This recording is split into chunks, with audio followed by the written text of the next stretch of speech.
Amid the announcement this week that Google is the company connected to the proposed data center in Hermantown, the grassroots group Stop the Hermantown Data Center gathered today in Solway Township.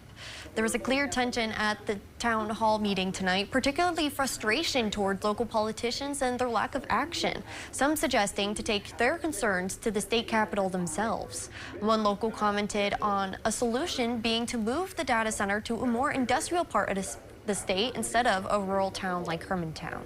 Hermantown used to brag about come live up in Hermantown because it's a nice rural area and this and that. And there's people have moved in there and built homes and that. And now they're going to say, too bad.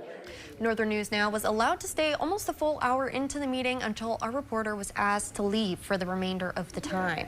In its announcement Tuesday, the city of Hermantown said the partnership with Google could bring benefits to the community, its taxpayers and schools, and having tax revenue and hundreds of jobs generated by the proposed data center. We reached out to the city of Hermantown for an updated comment regarding the concerns brought up at tonight's meeting, but have yet to receive a response.